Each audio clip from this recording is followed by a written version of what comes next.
Assalamualaikum warahmatullahi wabarakatuh.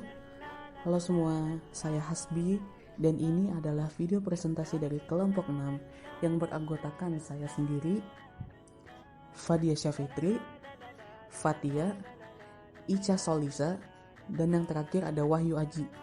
Nah, pada kesempatan kali ini kelompok kami akan menyuguhkan sebuah materi yang bertajuk evolusi makna masjid dalam Al-Quran. Bagaimana pembahasannya? Terus disimak ya teman-teman.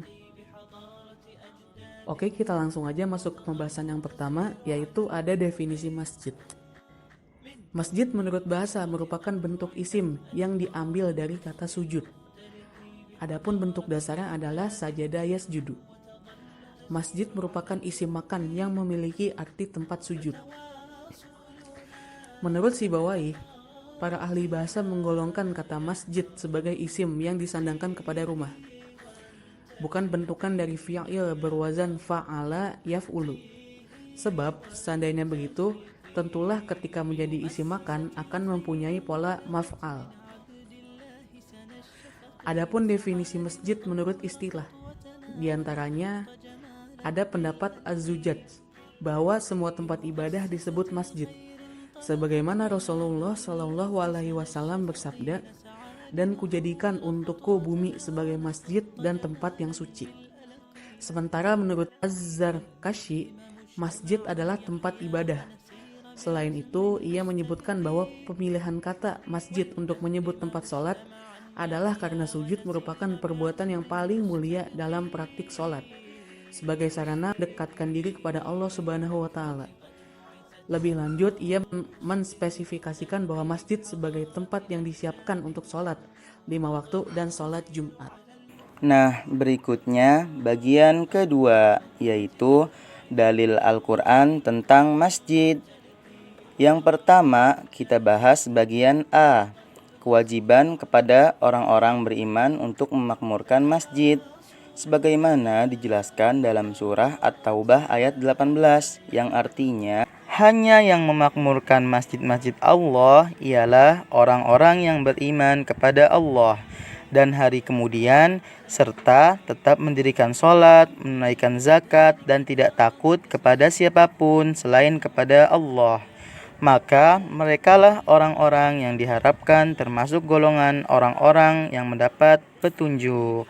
Bagian B, kewajiban bertasbih atau mensucikan Allah Subhanahu wa Ta'ala di masjid, sebagaimana dalam surah An-Nur ayat 36, yang artinya bertasbih kepada Allah di masjid-masjid yang telah diperintahkan untuk dimuliakan dan disebut namanya di dalamnya pada waktu pagi dan waktu petang. Nah, bagian C, anjuran berpakaian yang indah dan sopan ketika masuk masjid, sebagaimana terdapat di surah Al-A'raf ayat 31, yang artinya, hai anak Adam, pakailah pakaianmu yang indah di setiap memasuki masjid. Makan dan minumlah dan janganlah berlebih-lebihan. Sesungguhnya Allah tidak menyukai orang-orang yang berlebih-lebihan. Selanjutnya, ada peran masjid ditinjau dari sudut pandang sejarah Islam. Yang pertama, dari bidang keilmuan dan kebudayaan. Masjid Kufah menjadi pusat keilmuan yang mempelajari berbagai disiplin ilmu. Disinilah Abu Aswad Ad-Duwali belajar ilmu nahwu kepada Ali bin Abi Thalib dan kemudian ia mengembangkannya. Kemudian ada Masjidil Haram di Mekah yang merupakan salah satu lembaga keilmuan yang menjadi tempat kaum muslimin dan berbagai suku bangsa menimba bermacam ilmu pengetahuan, wabil khusus ilmu agama. Kajian keilmuan terbesar di Masjidil Haram adalah halaqoh atau madrasah yang didirikan oleh sahabat agung Abdullah bin Abbas. Yang terakhir ada Masjid Nabawi di Madinah yang merupakan masjid yang dibangun oleh Rasulullah Shallallahu Alaihi Wasallam itu sendiri. Banyak lahir ahli fikih dari kalangan sahabat melalui pengajaran Rasulullah di Masjid Nabawi, seperti Abu Bakar, Umar bin Khattab, Utsman bin Affan, Ali bin Abi Thalib, Zubair bin Awam, Zaid bin Sabit, Ubay bin Ka'ab, dan yang lainnya. Rasulullah pun sering duduk di Masjid Nabawi untuk mengajarkan agama kepada para sahabat.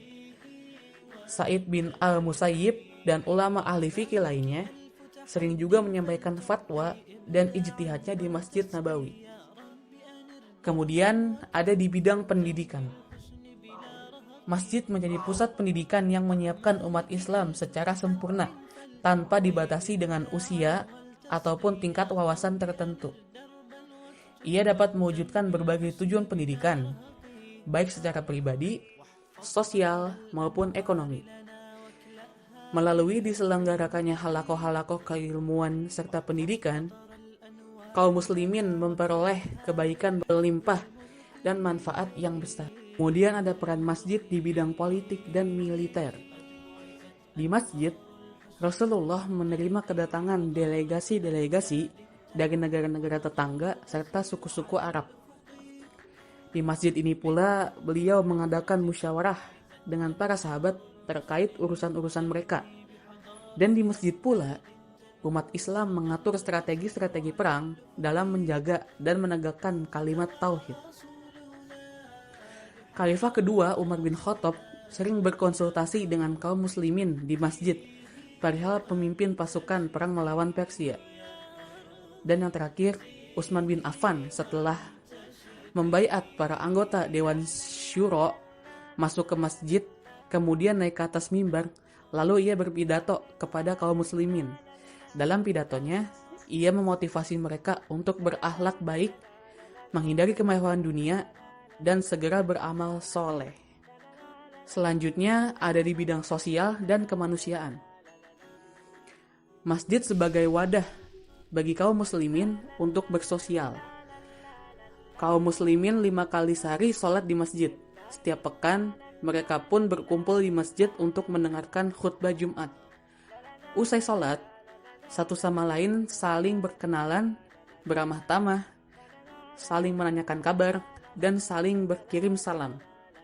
Dengan demikian, masjid menjadi pusat terjalinnya komunitas Islam sekaligus rangka yang kokoh. Ia merupakan kebutuhan mendesak di bidang sosial dan kemanusiaan. Yang kelima, ada di bidang dakwah. Di menara-menara masjid, suara azan dikumandangkan. Kalimat-kalimat tauhid diiringi penyebutan nama Rasulullah, mengetuk kesadaran umat di seluruh dunia. Akidah ini menyatukan kaum muslimin dari berbagai kalangan tanpa memandang silsilah keturunan ataupun relasi, sehingga lenyaplah segala sekat perbedaan. Masjid juga merupakan tempat keberangkatan para da'i, pelopor menuju berbagai pelosok dunia seperti Yaman, Mesir, Kufah, Bahrain, dan Syam. Antara lain Muaz bin Jabal, Imam Ali bin Abi Thalib, Ibnu Mas'ud, Amr bin Ash, dan sebagainya. Dan yang terakhir ada di bidang ibadah. Masjid merupakan tempat peribadatan bagi kaum muslimin. Di masjid, umat muslim melaksanakan sholat 5 waktu. Di masjid pula, hati mereka khusyuk berzikir kepada Allah Subhanahu wa Ta'ala dan membaca Al-Quran.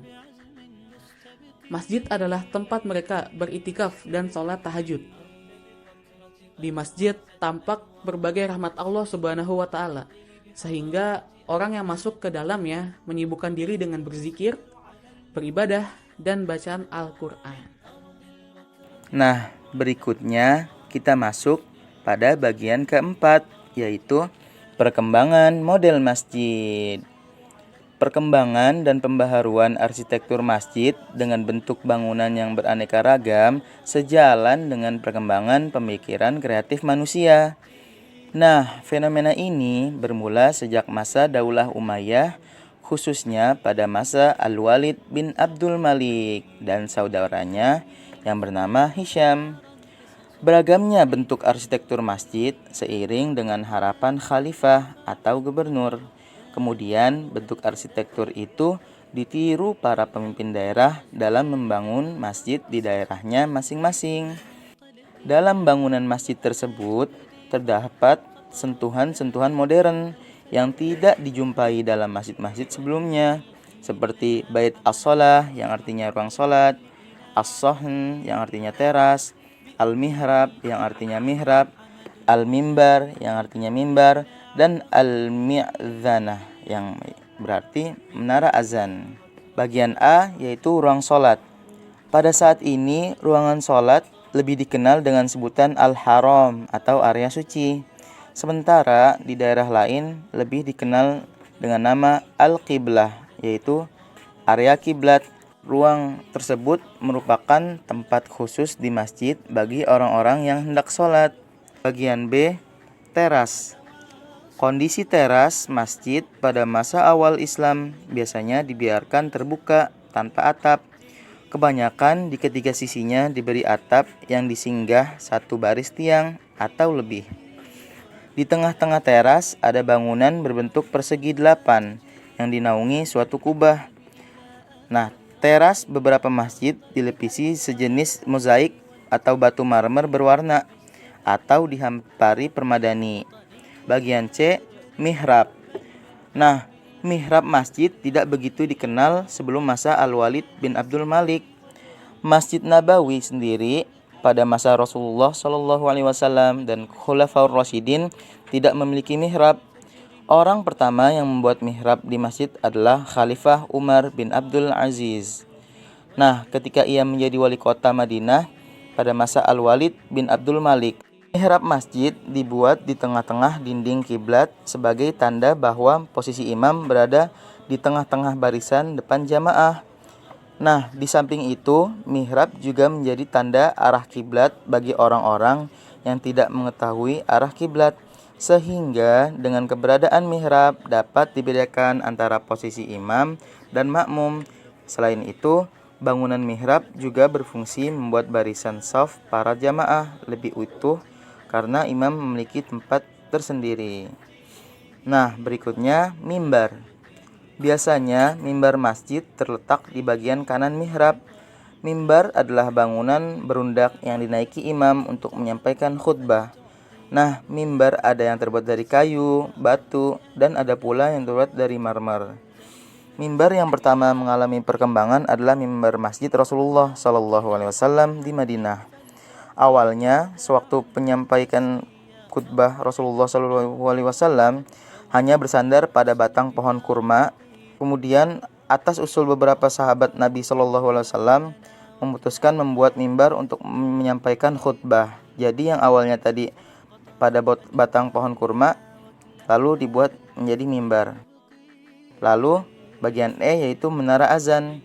Pada awal-awal Islam, menara azan belum dikenal. Saat itu sahabat Bilal, muazin Rasulullah SAW, mengumandangkan azan di atas tiang rumah milik Abdullah bin Umar bin Khattab dengan cara menaiki 7 undakan kayu atau semacam tangga. Nah, orang pertama yang membuat menara azan adalah Umar bin Abdul Aziz di Madinah sewaktu ia menjabat sebagai gubernur Madinah pada masa Al-Walid bin Abdul Malik. Menara tersebut dibuat saat Masjid Nabawi dipugar. Semuanya berjumlah 4 buah. Masing-masing disanggah 4 buah tiang. Namun Zaki Muhammad Hasan menyebutkan bahwa menara masjid yang pertama dibuat adalah buatan Maslamah bin Makhlad al-Ansari di Masjid Jami' Amr bin As al-Fostat, Mesir, atas perintah Khalifah Muawiyah bin Abu Sufyan